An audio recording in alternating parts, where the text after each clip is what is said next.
And for the Pledge of Allegiance. To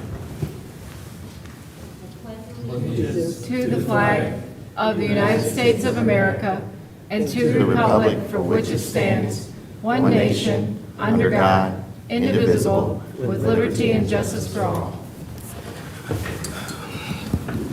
Good evening, honorable city council members, to our mayor, to our treasurer, to our clerk in her absence, our chief of staff, city attorney, administrative staff here in the council chambers, to our audience here in the council chambers, and those viewing via our broadcast channel and YouTube Live. Welcome to the City of Romulus City Council regular meeting. Today is Monday, June 3rd, 2024. Members of the public wishing to participate in this meeting may do so under the public comment portion of the agenda. Please fill out a request to speak public comment card located on the table in the back of the chambers and hand it to me, the deputy clerk. At this time, we'll have roll call. Councilwoman Abdo. Here. Councilman Barden. Here. Councilwoman Roscoe. Here. Councilwoman Talley. Here. The record will reflect excuse for Councilman Wadsworth due to him recovering from his medical procedure. Councilwoman Williams. Here. And Councilman Wilson. Here. Mr. Chair, there is a quorum for tonight's meeting. Thank you. Tonight's regular meeting agenda is as follows. Number 1, agenda, 2 minutes, 3 petitioner, 4 chairpersons report, 5 mayor's report, 6 clerk's report, 7 treasurer's report, 8 public comment, 9 unfinished business, 10 new business, 11 communication, and number 12 is adjournment. A motion would be in order to accept tonight's regular meeting agenda as presented. So moved to accept the regular council meeting agenda as presented. Support. Been motioned by Ms. Talley, supported by Ms. Abdo, for approval of agenda as presented. Ms. Talley, Yes. Ms. Abdo, Yes. Mr. Wilson, Yes. Ms. Roscoe, Yes. Ms. Williams. Yes. Chair votes yes. Motion is approved. Thank you, City Council. Agenda item 2A for approval are the minutes from the regular meeting held on Tuesday, May 28, 2024 at 7:30 p.m. Mr. Chair, I'll make that motion to approve the minutes from the regular meeting held on Tuesday, May 28, 2024 at 7:30 p.m. Support. Been motioned by Ms. Roscoe, supported by Ms. Abdo, for approval of the minutes from our regular meeting held on Tuesday, May 28th at 7:30. Ms. Roscoe, Yes. Ms. Abdo, Yes. Ms. Williams, Yes. Mr. Wilson, Yes. Ms. Talley. Yes. Chair votes yes. Thank you, City Council. Agenda item 2B for approval are the minutes from the special meeting executive session held on Tuesday, May 28, 2024 at 6:30 p.m. to discuss union matters, and the special meeting public hearing held on Tuesday, May 28, 2024 at 7 p.m. to hear public input for the proposed special assessment district for Merriman, Wickham, Wick, Vining, and Smith Roads.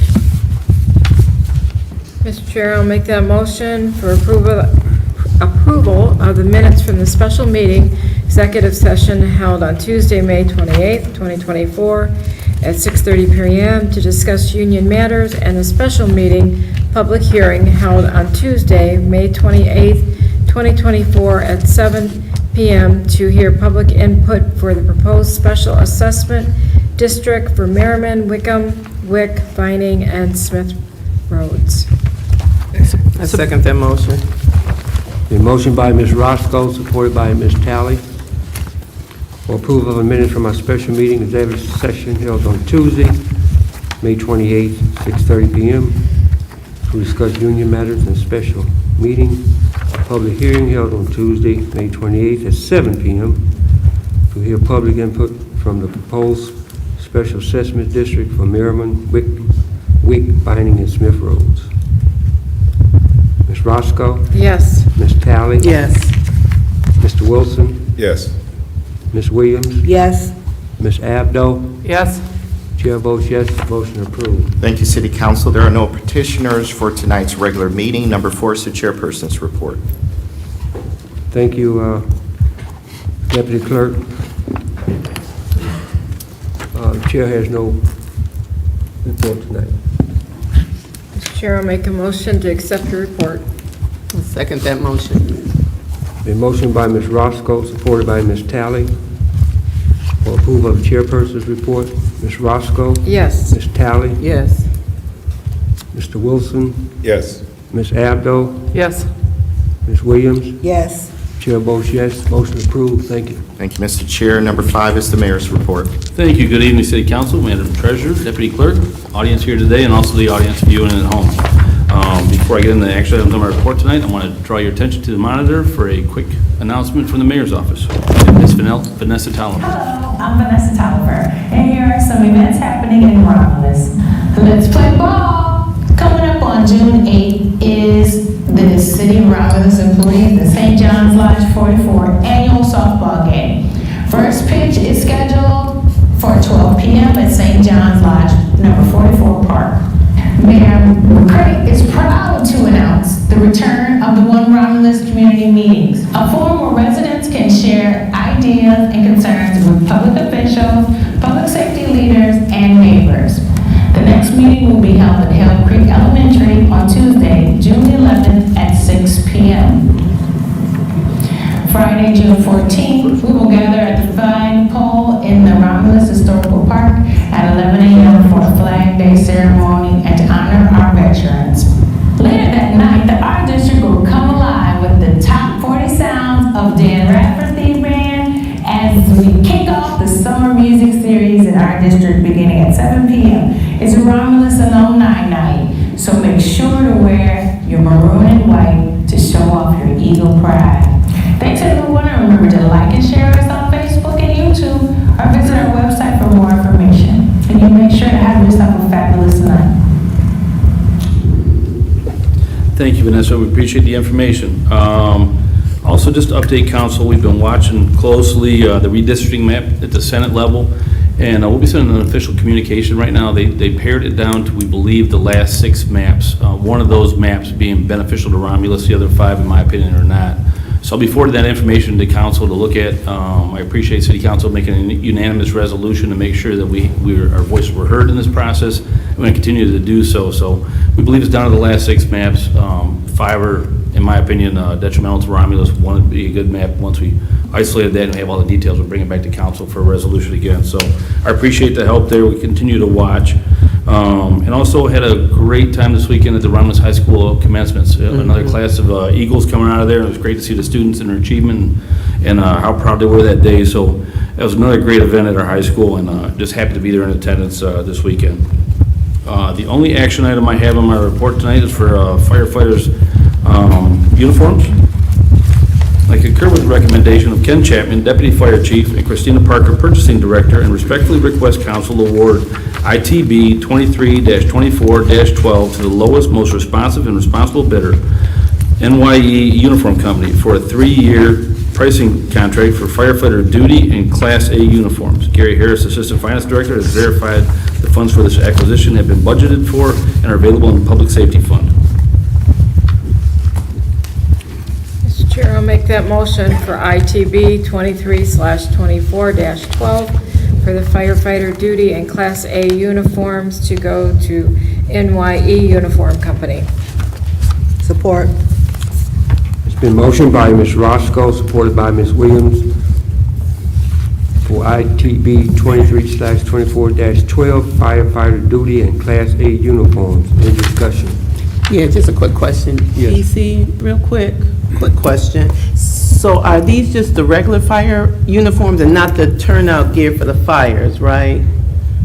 The heavy-duty gear they use for fire. This is just regular fire uniforms? Yes, this is just their duty uniforms and Class A uniforms, so they're dress uniforms. Okay, because I know we had talked about them getting the fire ones, and something like that's going to be coming down the line for us to see. We actually have a grant out right now that I just put in for that will sue the state of Michigan is to purchase 29 sets of gear, but that'll be coming later if we're awarded Okay, it. 29 sets? Yes, ma'am. Wow. Okay, thank you. No cost to the city. Thank you. Thank you.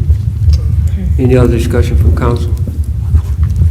Roll call vote. Ms. Roscoe? Yes. Ms. Williams? Yes.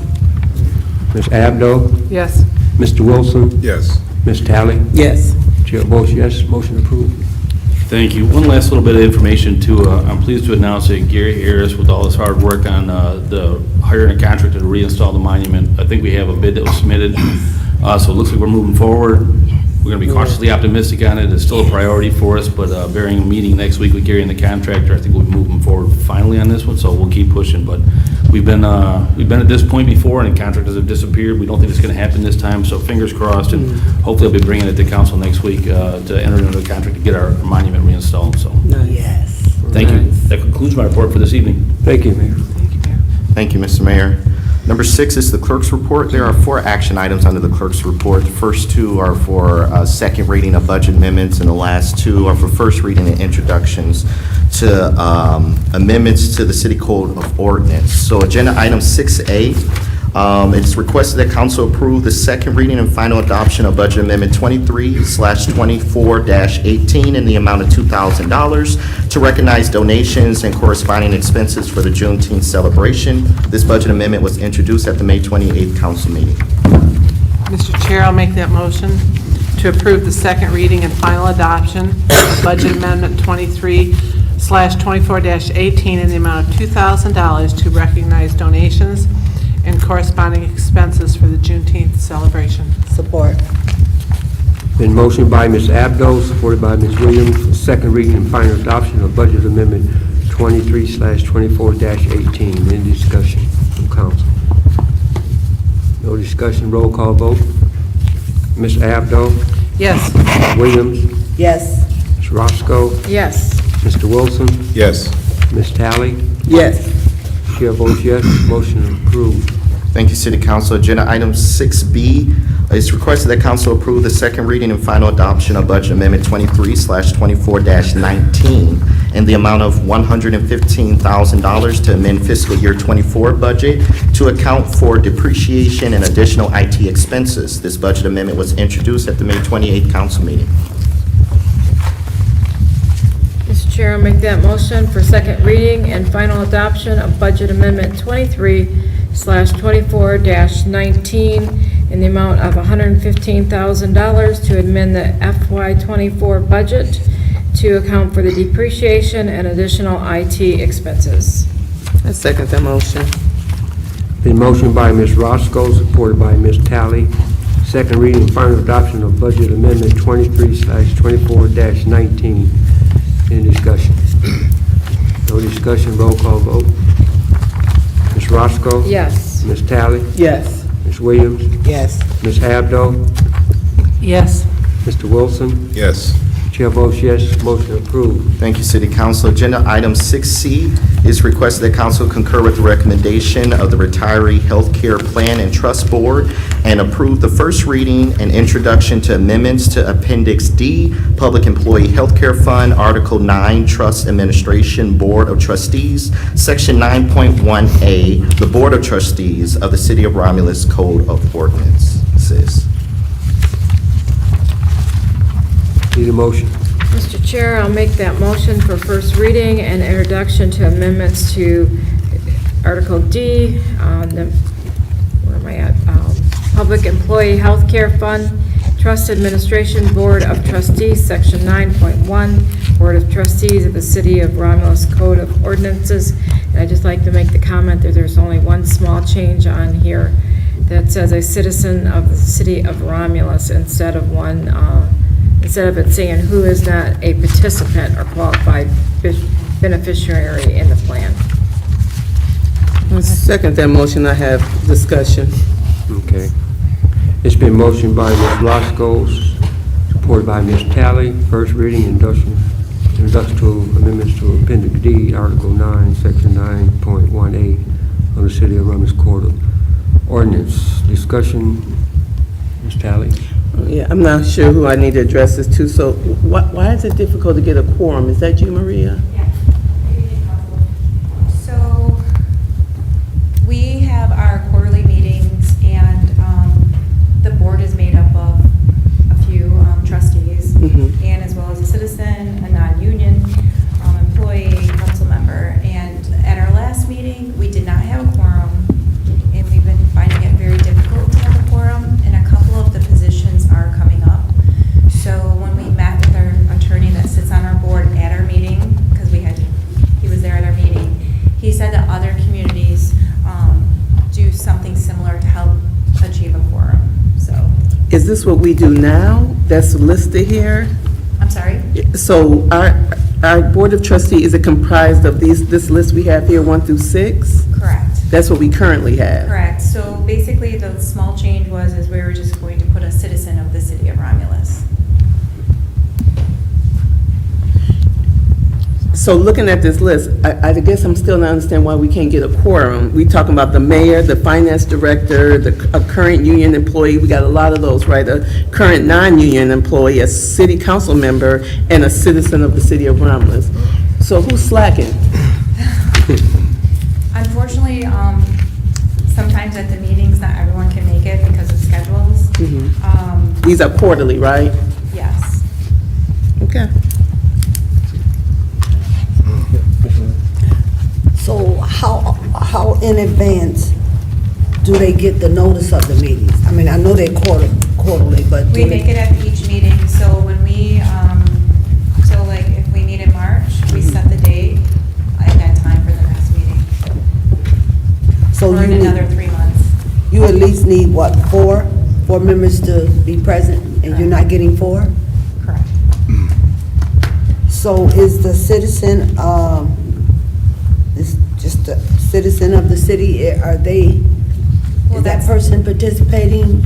Well, that's the language we're changing. So when we discussed it with our attorney that sits on the Retired Healthcare Board, he said the language of saying it's a citizen of Romulus, that potentially we could get someone that would be able to come and show up.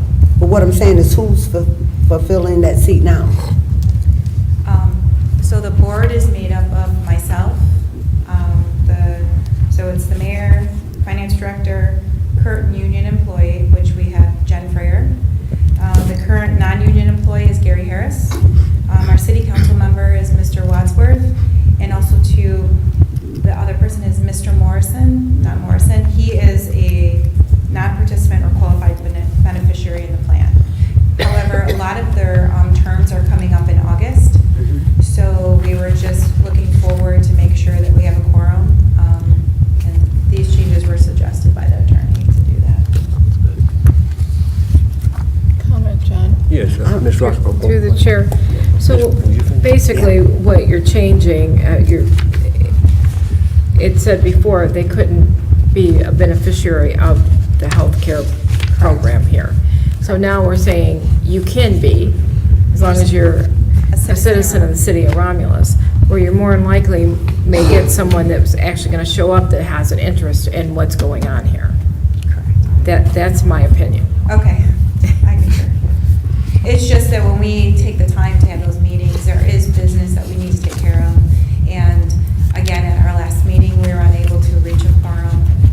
So it was suggested at that time that we could potentially make that small minor adjustment and just make sure that we do have a quorum. Any other discussion? I mean, it's fine. It's just a little concerning to me, but, it is what it is. It's just a little concerning. Right. Any other discussion from council? Roll call vote, Ms. Roscoe? Yes. Ms. Talley? Yes. Mr. Wilson? Yes. Ms. Abdo? Yes. Ms. Williams? Yes. Chair votes yes, motion approved. Thank you, City Council. The last action item under the clerk's report, agenda item 6D, is requested that council concur with the recommendation of the city attorney and finance department and approve the first reading and introduction to amendments to Chapter 62, Water and Sewer System, Article 4, Combined Systems, Section 62-357 through 62-369 of the City of Romulus Code of Ordinances. No, I want to ask a question first. Need a motion? Need a motion?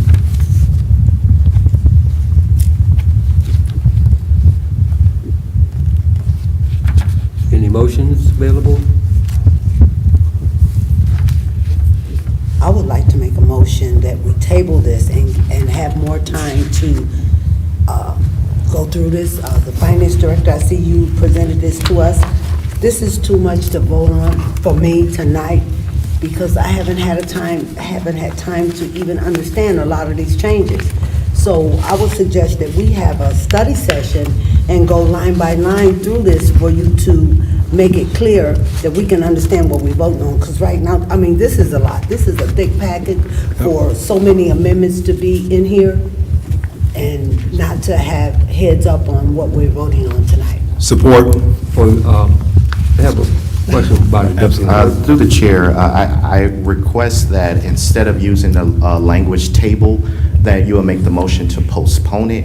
Tabling it is a parliamentary maneuver where once it's on the table, it remains on the table forever until council untable it to even have a discussion. So whereas if you postpone it, we can reach the same end goal with less steps. So if you postpone it, it will be removed from the agenda until it's ready to be brought back in front of council.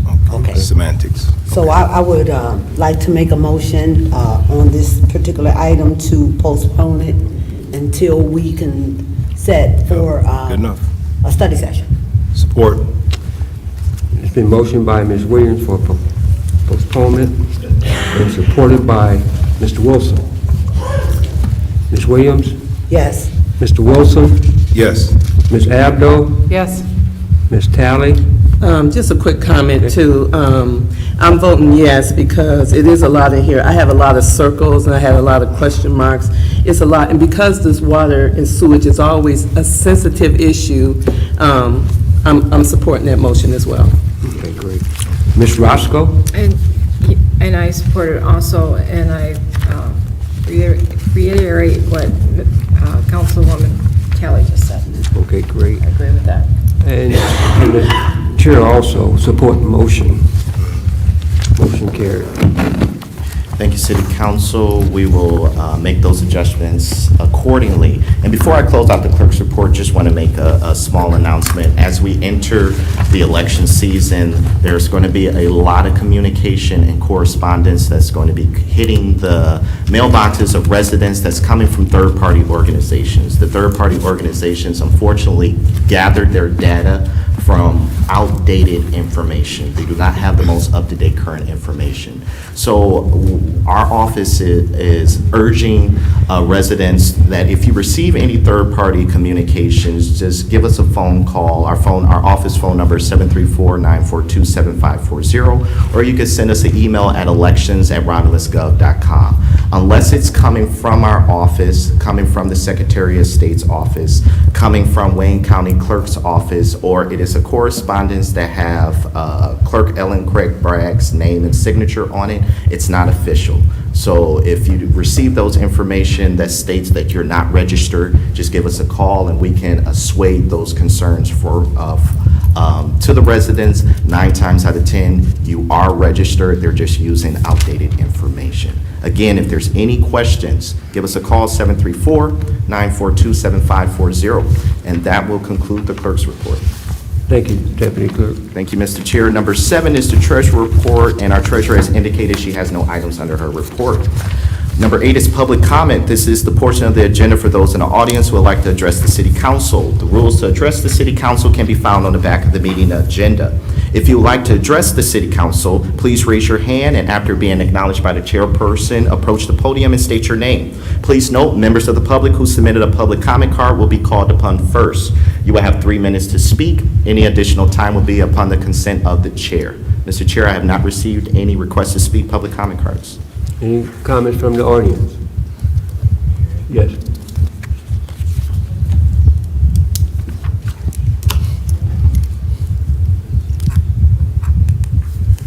Good evening, Tony Heimberger. I found out information today. In 2008, the city council repealed the political sign ordinance in our town. 16 years later, no council has brought one back, and it needs to happen. At this point, has anybody given permission for signs to be put on city-owned property or right-of-way? I'm going to assume no. Through the chair to Mr. Wilson. Mr. Wilson, just FYI, it is, if you go by the state rules, when you put a sign on somebody's personal property, it is considered trespassing. Just because there's a sign there already does not mean you can put your sign there. because you did it to my house. Thank you. I think a study session should be in order to get a sign ordinance for political signs, because that way they have a certain amount of time to get them gone. Because for weeks and weeks after an election, they sit there. Sumter has it, Belleville has it, all the surrounding communities have an ordinance. It's time for Romulus to get one back. Thank you. Any other comments from the audience? Yes. Sammy Wade, 6330 Dexter. I'd like to know when we're going to get a commercial where the commercial vehicle cannot park on the side of the street when you're backing out, they'll be in your way, where it should be, where they should be able to park somewhere else, especially when they're commercial vehicles. And we have that problem on Dexter. And I'd like to know when we're going to address that issue, have a sign up there for them where you can park maybe somewhere else, you know? That'd be kind of nice, you know? John, Thank you. hold on. Thank you. This situation, and I'm sure we all have heard about it, I think it's time for the city council to look into taking action, because as I said to several of my council members, we can't have certain rules for certain areas and not for others. And I understand certain areas request different rules, but when you're talking about, in my subdivision, as I said to so many I spoke with, we have on the side of the street where it's the fire hydrant, no parking signs every so many feet. This situation has been going on too long. The mayor's office is aware of it, the fire chief, police department. I've talked to several of my council members. In order to prevent something bad from happening in the future, I think we need to amend the ordinance, because we're amending it for every other department in the city, you know, from time to time. And have those signs put back up on Dexter, on the side of the street where that fire hydrant is. We understand, and I was talking to the fire chief earlier today, that there's mailboxes on both sides, same way in my subdivision. So it's not going to interfere with the mailman delivering the mail. If any other council member that is aware of this situation need to speak on it, but it's high time, because it's been month after month. These residents, and all of them are not here tonight, but believe me, each one of them have called and complained to me, whether it's been by phone or in person. And it's just time now that we take action and do something. You know, the council sits up here, we're the legislative body. We make the rules. You know, it's time now, and I've said it to every last one of them, we need to stop putting the blame on the mayor. You know, because it's so easy when residents are talking to us, we say, well, you know, that's the mayor. No, it's not. It's not his responsibility. The people put us here. We bring it to the mayor, tell him what the issue is, and he put those things into action to correct that issue. You know, it's high time for us as the legislative body to stop blaming the mayor for every single thing that we don't want to address. It's time for us to address it. Thank you. Who's blaming the mayor? No, this has been going on for years, way before. Okay, I'm sorry. Yeah, way before. Okay. And this is not even just the current mayor. I've been around for a long time, and every time a council person, and not even just this administration, this council, it's always been, well, we can't do anything, it's the mayor, it's the mayor. It's so easy to blame the mayor. And I'm here tonight to say, everything that happened in this city is not his fault. I'm here to witness that. We have a job. And we can't be afraid whether we make someone angry or make them happy. We can't be afraid to do the job that the people ask us to do. So all we have to do is bring it to the attention of the mayor, let him deal with the different department heads, and let's get this resolved, because I've talked to both sides.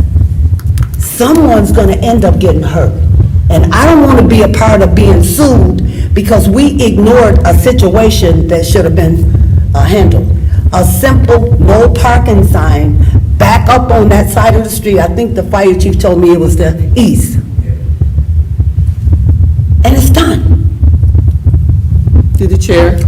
Yes, Ms. Talley. So I would like to know about what the ordinance says, because I have seen pictures and of the situation over there, and we've had a resident come in with the same question, with the same concerns of this.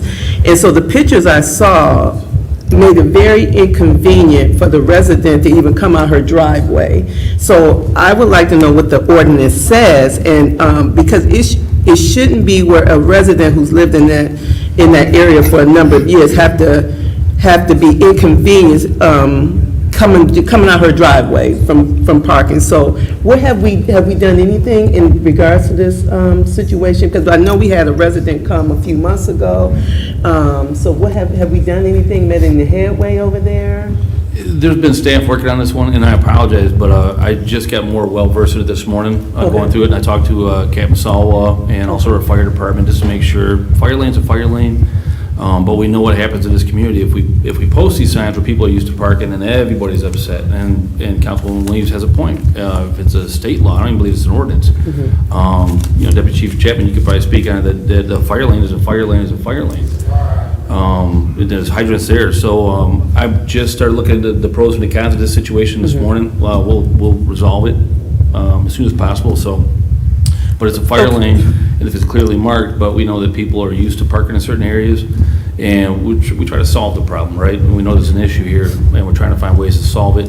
But if we have to mark it as a no parking lane and a fire lane because it's state law, then we'll have to do that. Okay, so let me make sure I'm clear. So it says fire lane, so is the commercial vehicle parking in the fire lane? Well, and that's part of the problem we're looking into. The commercial vehicle has signage that's temporary, so they pull it off, and then it becomes a residential vehicle. So, you got to have a law or something that's being broken it's not like they're parking a bulldozer out there, they're parking a pickup truck that's got badging on it. And then they take the badging off at night, and it becomes a residential vehicle, so. Okay, what does the ordinance say about this right now? Do we know offhand, what does the ordinance say? We got a whole report on it right now that I'm still going through the information from Captain Salwa. Okay. But he looked at what the violations were, and he pulled out specific sections of the code, and like I said, I'm still trying to process all that information. Okay. I just don't think, because this resident has been a long-time resident here, and for her to have to be, or and her husband have to be inconvenienced because of,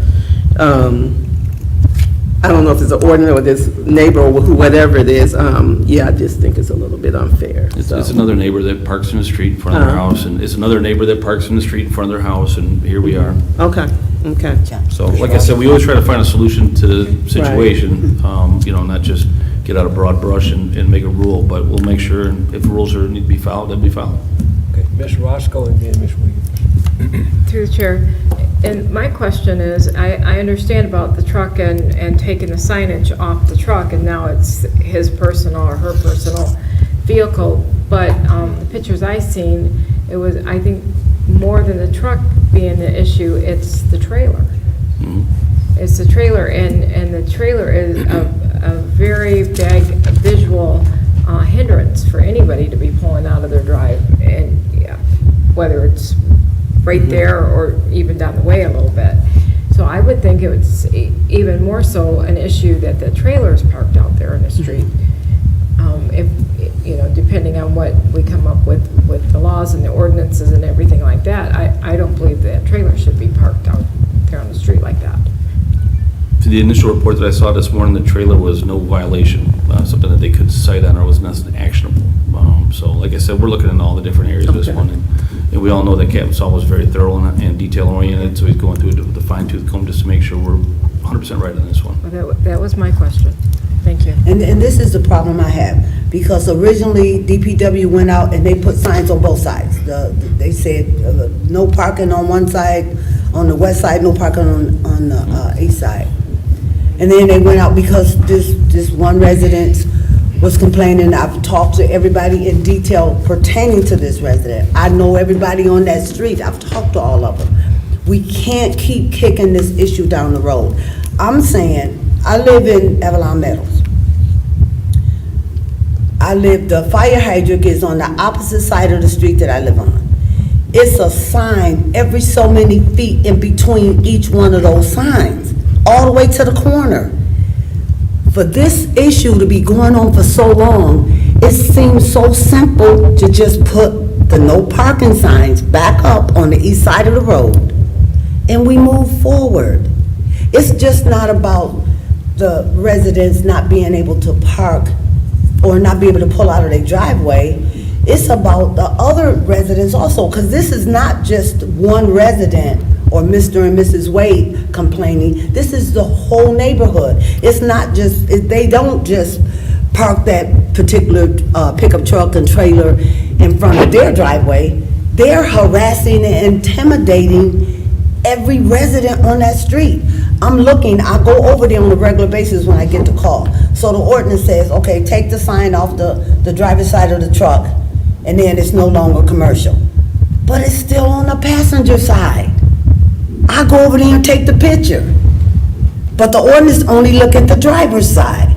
We can't be playing games like this. Whatever happens, or whatever is good for one area, it should be good for another community. And I think instead of just, like I said, putting the weight on the mayor, this council, we need to adjust the ordinance to deal with this. It shouldn't just be a continuation. I'm serious, because this has been going on for months. Several of the residents came, they wrote a letter, they all signed it. It's up to us to say enough is enough and let's fix this problem. Not just to keep making excuses and waiting and let's look into it. The chief know about it, the police chief know about it, the fire chief, the ordinance, everybody know about it. So I don't understand what's the problem that we just can't fix it. Okay, through the chair, then my next question is, what's the next step from here? So that's, just so I'm clear, what's the next step? And I'm just using common sense to me, of what they did in our subdivision when the same situation was happening. And Evelyn Meadows, Abbey Drive, or none of the streets in my subdivision is no better than no other street in this city. When neighbors was complaining about the same issue that the folks on Dexter is complaining about, they came over and put those signs up on every street that has a fire hydrant, from one block to another. What's the difference? That's all I'm saying. I don't want to feel more important than no other area. Evelyn Meadows is no better than Dexter Street. So if they did it, if the city did it, ordinance department may or may not even know about it, but because it happened so quick, they just came over and put them up and it was over. No more problems. And I'm telling you, I'm dealing with Johnny being upset that now people can park in front of our house. But like I said to him, and I said to the residents on Dexter, you can't have your ice cream and cake and eat it too. So if you're gonna have signs that says no parking on the east side, they're gonna be able to park on the west side. So you have to be able to deal with it. But it happened in my subdivision and everybody's okay. We haven't had an issue since. And so I'm saying we need to have those signs, request that the mayor have the DPW install those signs back up on the west side of the road so we can move on. Okay, through the chair, Thank real you, quick, is that doable, Mayor? I mean, because we all here right now, and we've had these discussions, I mean, we might as well hash it out right here. If this can be done, can that be done? The only piece of information I didn't have today was the width of the road. And this happened before in Romulus where we did mark a fire lane, but because now you have a fire lane, the actual width of the road, because it's an older road, became so narrow that it wasn't passable for emergency vehicles. Long story short, both sides of the road were a fire lane, so you couldn't park on either side. And that created an enormous backlash from the residents who were affected on both sides. So we want to make sure that it's the right width, and we're going to go by the code here in this one. So if the code says, hey, no parking in the fire lane, and we mark it, and it also says now the width of the road minus the fire lane is going to be too narrow for emergency vehicles, there will be no parking on either side of the road. So we want to make sure we get this thing right. No, I get you. So there was one piece of data I didn't have today to still, look into this issue. Okay, so the difference between Ms. Councilwoman Williams' neighborhood and the neighborhood over there in Dexter, is it totally different situations, or are they? I wouldn't say so. I don't have that data yet. Okay. So I don't know yet. I would believe that, her roads were newer, they're gonna meet the newer Right. requirements. I don't know that, Dexter might meet them as well, Okay, but I wanna know for sure. okay. And I would just like the fire chief, the police chief, somebody to come over, because if that's an issue, then you're creating the same type of issue that we're talking about over on Dexter, you're creating it on Abbey Drive, Hawthorne, Surrey Drive. I mean, because our entire subdivision, wherever there's a fire hazard, there's no parking signs, period, down the whole street. So all I'm saying is, we have to stop and come to a conclusion, like ASAP, to solve this issue, because what's happening now, the individual, as I spoke to the chief, I spoke to the mayor's chief of staff, the police chief, ordinance, it's becoming a nuisance. And in today's time, we don't know what's going on in a person's mind. We don't. And when a person is being personally aggravating neighbors intentionally, somebody can end up getting hurt, and I don't want to be a part of it. I say let's fix that problem like ASAP so we can move on to something else and helping the residents. Thank you, John. So since, through the chair, please. Yes. Since I'm new to this, if you will, what the heck is going on? I mean, we have ordinances, we have signs, we have no parking. I mean, it's been going on for a while from what I'm hearing here. I mean, what's going on? If somebody's violating the ordinance, aren't there deterrents actions that can be taken? I mean, if I'm going too fast, I'm gonna get a ticket. If I'm parking where I'm not supposed to be parked, I'm gonna get towed. I mean, is the ordinance specific, or does it fluctuate? I'm sort of confounded, I guess. No, it's specific. It's specific. The only time that there's a variable is, like I said, we found out with different width of roads when they're construction. If they don't meet today's standards, then it became an issue on both sides of a road in certain streets. So we want to make sure we're avoiding that situation, or if it is that situation, we clearly mark it on both sides of the road. We want to get this thing done right and done one time. Okay, so, again, maybe I'm missing something. What appears to be the impediment? Why has it taken so long? Why is it such a protracted issue here? I couldn't answer that one. Okay, I'm just, And I just want to say this because they came up here and they talked to me over and over again. Originally, when they first came, and it's been months ago, the city ordinance, DPW went out and they put signs was on the east side of the road, then they put signs on the west side of the road. This particular neighbor started complaining, so they went over and pulled all the signs up, but that one sign in front of the fire hydrant. So all I'm saying, Mayor, and you may not even know about it, they may have not even shared it, because a lot of times different departments does things and don't share with the mayor's office until a resident complains.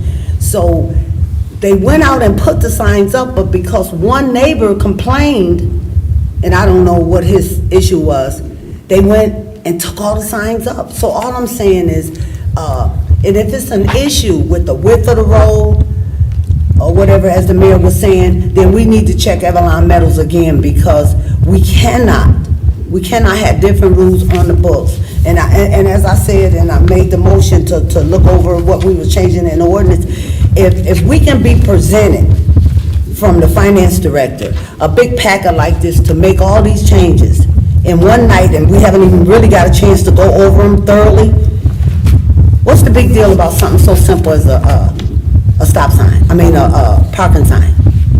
So I don't want to put the pressure or put the weight on the mayor, because like I said, this has been going on too long.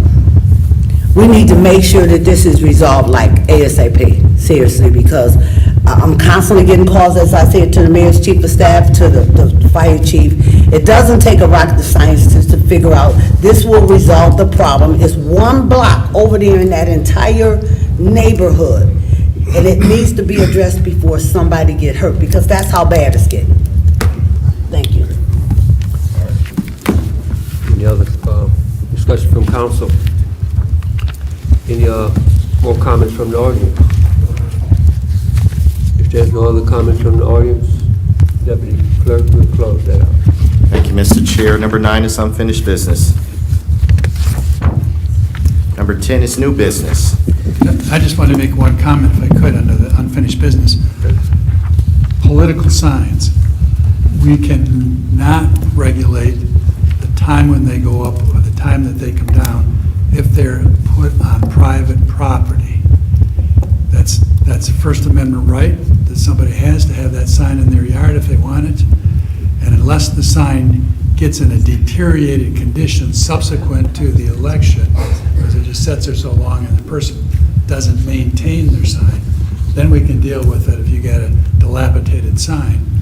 But there are communities where elect so-and-so stands all year long in their yard, and they can do that. Now, public right-of-way is a different story. You can regulate the public right-of-way and not allow political signs in public right-of-way.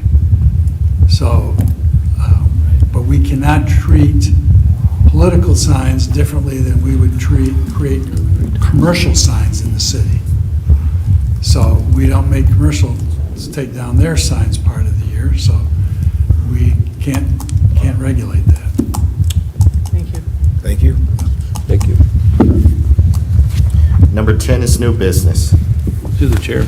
Yes, Mayor? Just a recommendation for council for the study session for next week. You have to make a motion to schedule a study session so we can come back and explain the information in that packet.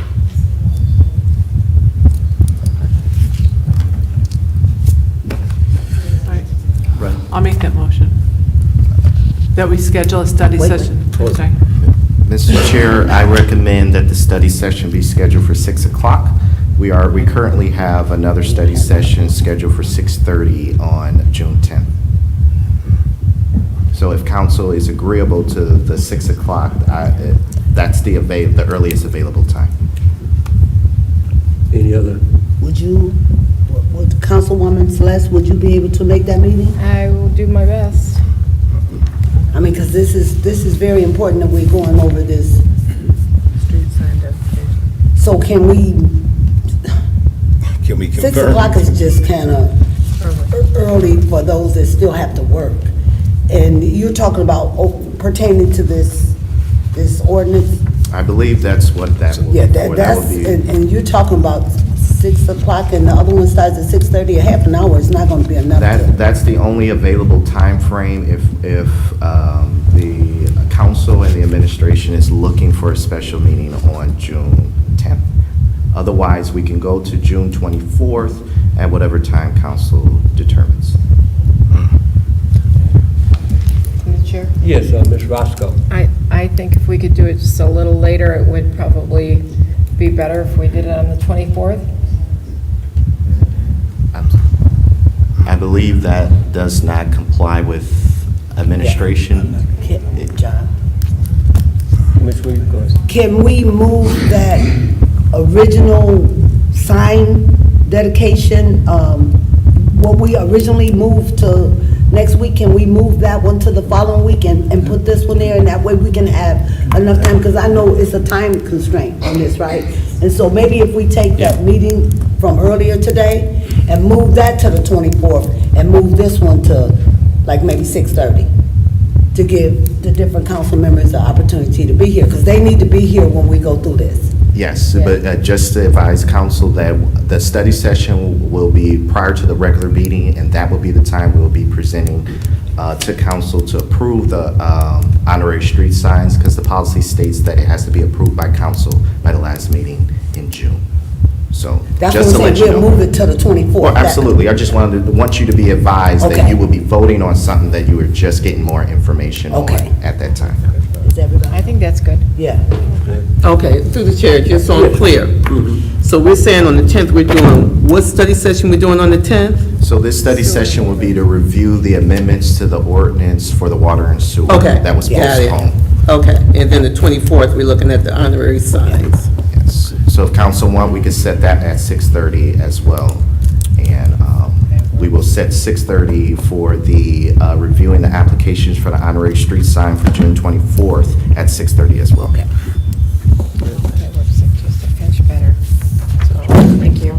Okay. Do I need to make the motion then that we schedule the honorary street sign Yeah. study session for the 24th at 6:30? Okay.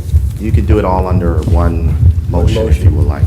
And the other one, give me So. the other one is June 10th for the, June 10th at 6:30 to review amendments to this city code of ordinance, and the honorary street sign will be June 24th at 6:30. well, and June 10th then for the code of ordinance. I'll make the Support. motion. Been motion by Ms. Abdo, supported by Ms. Williams, to set study sessions at different times in June. One at 6:30 and one is at 6:30. 6:30, they're both at 6:30. One is June 6:30. 10th, one's the 24th. in discussion on that. Call that. Hearing none, roll call vote. Did I get a second on that? Yes, I think. Okay. It's been motioned by Ms. Abdo, supported by Ms. Williams. Ms. Abdo? Yes. Ms. Williams? Yes. Ms. Talley? Yes. Mr. Wilson? Yes. Ms. Roscoe? Yes. Chair votes yes, the motion is approved. Are there any more new business? Number 11 is communication. Through the chair. Yes, Ms. Talley? A couple of quick things. Just piggybacking off the mayor and the Romulus High School, they had their prom toast last week, so, and the kids that came out looked really good. Really would like to build up that prom toast back up again. The ones that came out represented well, they looked great. The girls look beautiful, the guys look handsome. So just a shout out to them, to the attendees of the prom toast and everybody that was there to support the seniors for the prom toast. So shout out for that. And then again, I was able to make the graduation as well. So congratulations to the 2024 Romulus High School graduates. Just bless your path, the next chapter of your life, and just congratulations. My nephew, Micah Talley, he's the son of Monique Talley and my brother Christopher Talley, who's also a senior. So I want to shout out to my nephew, Micah Talley, who has also graduated. And then lastly, we had a ribbon cutting ceremony for Janasco this past Friday, so just think that was a good event, and just glad that they're here doing business in the city of Romulus, and then congratulations for them and their success here in Romulus. And, and lastly, the Relay for Life is building up momentum, so we just pray that people will join the momentum for Relay for Life. They are still building up teams. If you want to be a part of that, please reach out to Shona Sylvie Baum and pull together a team and see her. They're still looking for teams for the Relay for Life. I think it's going to be in October of this year. So sign up. Thank you. Thank you, Ms. Talley. Ms. Williams? Yes, through the chair. Mayor, I've received so many calls from the retirees that's pre-65. Is there any way, because they wasn't getting the information that they felt they should have received post, what's happening now with their insurance. So is there any way we can set up a meeting with Kevin Kraus and whoever else, and maybe a few council members that want to be here to go over, because they have a lot of questions I can't answer, and I'm sure some of the other council members can't answer. So by fair, can we just set up something to meet with them within the next week or so to get those so 64 and under that have already retired from the city around us? Yeah, I believe you're talking about the policy was put in effect in 2019, and some of it is just now taking effect. So, yes. And that was the intent behind HR, to send a communication out to them to let them know that this is coming. Have they reached out to HR to talk to them about this process? Or? Yeah, and they're saying that they are not getting the type of... Okay, we can address it. Yeah, and so that's why I was saying, and so many of them asked me, even our former, what was mine, captain? Even our former captain, and he worked for the city for a long time, and anytime you leave somebody like that have dedicated that many years to the city, you leave them kind of baffled and confused. We need to set up a meeting with the finance department and maybe whatever council members that want to be there, so they can get a clear understanding of why it took place, because some of them is not even agreeing with the numbers, because they're saying the numbers is wrong. And so, please, out of a courtesy, can we set something up with them, meet with them within the next week to get a better understanding? Yeah, we can definitely make sure, anytime there's an issue or a change or a modification of somebody's benefits, and Councilwoman Taylor brought it to my attention as well, so we started today to talk about the communication level, so we'll make sure we reach out to them, but I would always recommend that they should talk to the expert in the field, which would be HR. I'd call Angela or Kevin Lawson from HR, but we could definitely send a meeting up and try to bring a couple of them in and talk about where we're heading.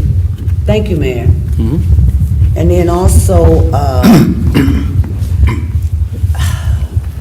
and I feel I have to say this because soon the absentee ballots will be going out. And, we see a lot going on in America today with politics. I don't call it politics anymore. Please don't take it personal. I call it politics. But I can't turn my TV on without seeing this guy that's running for Congress that's spending millions of dollars. And I just want the residents in the city and those that don't even live in the city that's watching, don't be fooled. Just because a person had millions of dollars to spend to be on the TV every few minutes doesn't mean that's the right person. So do your due diligence. Don't let what come in your mail Don't let what comes on TV lead you to be tricked to vote one way or the other. I ask you to do your due diligence, because so many people are complaining, but when they're spending that kind of money, every time you turn the TV on, you're gonna see their face. But don't be brainwashed by what you see and what you hear.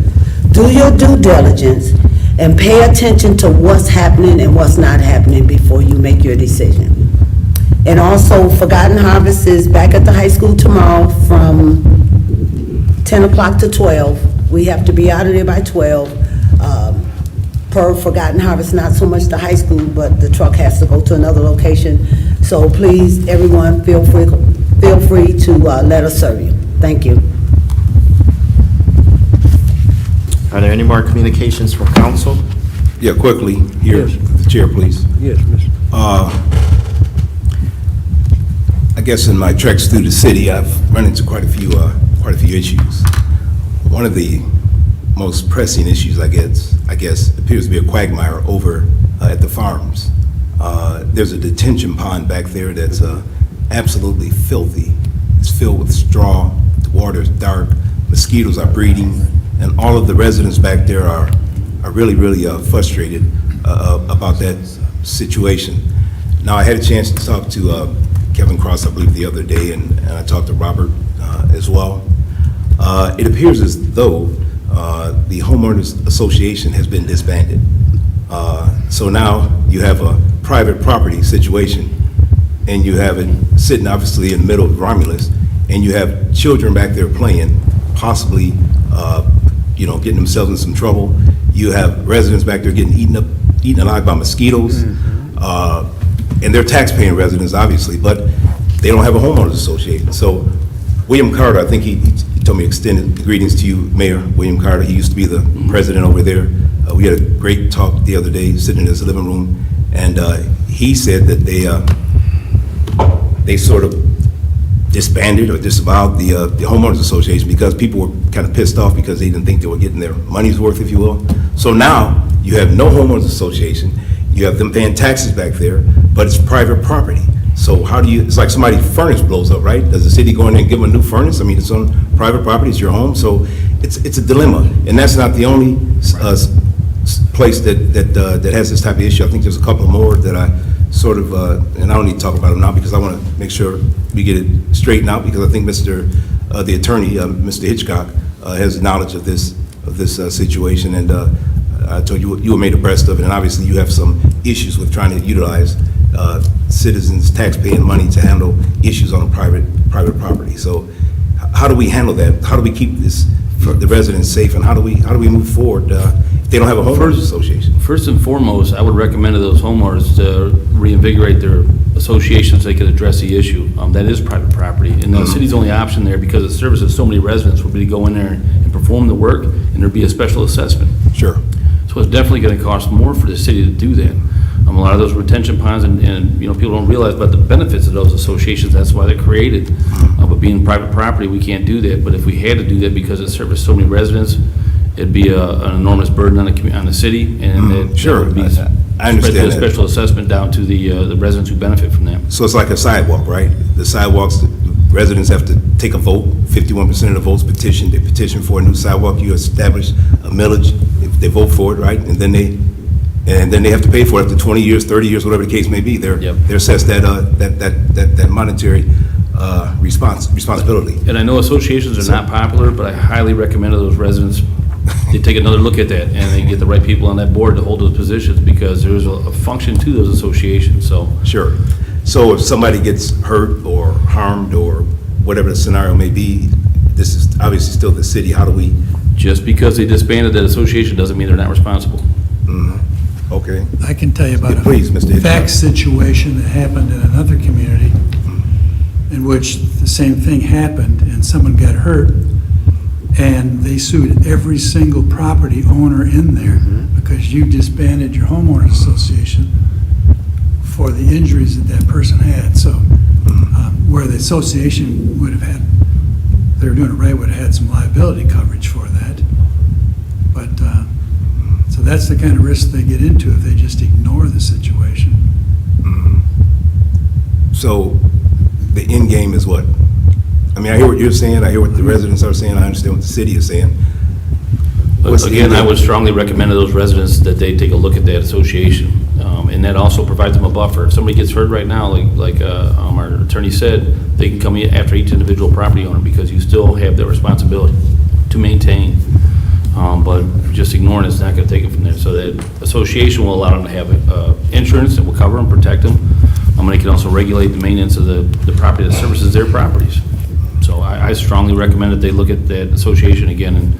But if it becomes an issue, we got to look at it, and the city had to take action over there, it would be a special assessment, and it would go down to those residents who live over there. Okay, all right, thanks.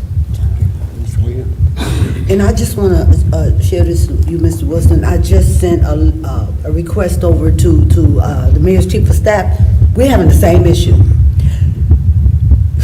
The guy that's over the association, that's actually the administration of the association, he's had 3 meetings at the high school, and less than 40% of the people are showing up. So we don't have a board. And if you don't have a board, you can't function. And so as people over in our subdivision, they want to get a fence, they want to extend their driveway, they want to do all these things that you have to get approval from the board.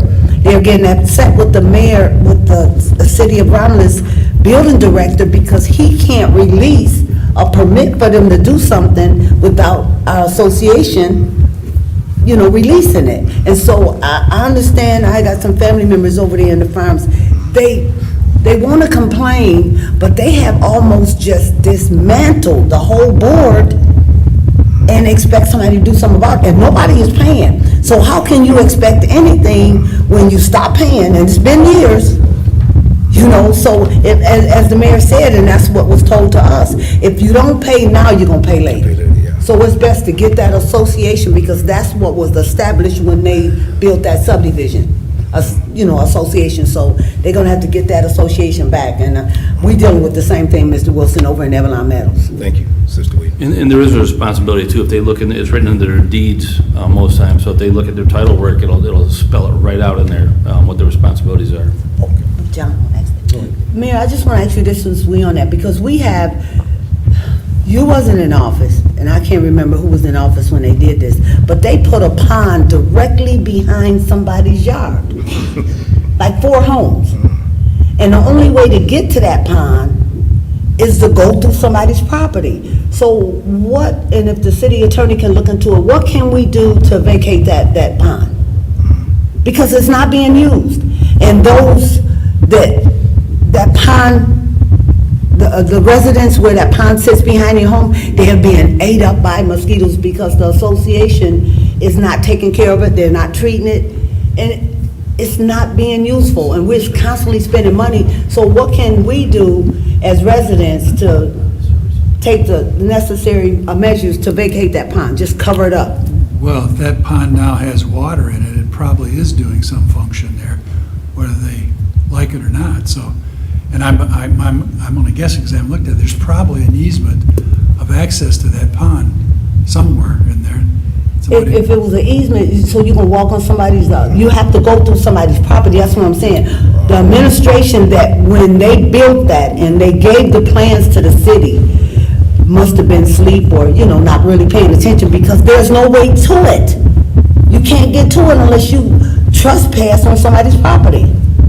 So it gotta be something that we can do as residents to vacate that, because it's not being useful. It's there for the entire subdivision, and it's not being useful for that. We'd have to have the engineers look at that, because it may be useful. I mean, you don't think it's useful, particularly if it's got standing water in it. It's taking water off those lots and storing it, so. It's not that type of pond. It's not taking water off. It's supposed to be something that, some beautification where you're supposed to go and sit and maybe meditate around there, but there's no way to get to it. It was supposed to be something enjoyable, not something that actually benefit a rainwater runoff. So if you can just look into that, city attorney, because as Mr. Wilson was saying, I think a lot of these subdivisions, when these builders make these plans, they're not looking at the long term. So what subdivision is that pond? Avalon Meadows. Do you have an address that the pond's behind, or? I'll get it in Texas. Get an address, we can take a look at it and see if Okay. it's a decorative pond or if it's servicing something, and then we can go from there. And then also look and see, because on Hawthorne, back then, the city was telling us that all of those, that wooded area right off of Hawthorne is wetland. Can you check to see legally, is that wetland, or was they just pulling our land? Because most of the time they do. Because that need to be cut down, because that's just housing a lot of rodents and horses and all kind of stuff is running through there, deers. No, serious, you walking down. I gotta look at the specific one, but I believe there is a part off of Hawthorne, it's a deeded wetland, and that was an issue before, but I can take a closer look at it. Because let me tell you, me and Johnny was walking down Hawthorne. We was going over to the Coney's house. And Johnny was being, he's a tough guy. And then all of a sudden, this deer come running out, and he looked at him. And Johnny left me and started running. And I'm like, what am I supposed to do? So I'm never walking through Evelyn Meadows again. But I'm just saying, just like with Julie, the incident I sent you earlier last week, the people going to have to protect themselves with the fences and different things, because Evelyn Meadows was built on a habitat where the animals ran rampant. And you can be out there in your yard barbecuing, and they come up looking at you like you're trespassing. So, no, serious, this is really taking place. So I could imagine what's happening in other areas. So if you can look into that to help, so we don't bug the mayor's chief of staff so much. Thank you. Chief of staff, all right. Are there Heard any your more- name 6 times already. You must be busy. Any more communications from council? Number 12 is adjournment. Time is 8:36. So moved to adjourn? Support. It's been motioned by Ms. Roscoe, supported by Ms. Abdo for adjournment. Ms. Roscoe, Yes. Ms. Abdo, Yes. Mr. Wilson, Yes. Ms. Talley, Yes. Ms. Williams. Yes. Chair votes yes, we are adjourned. Thank you.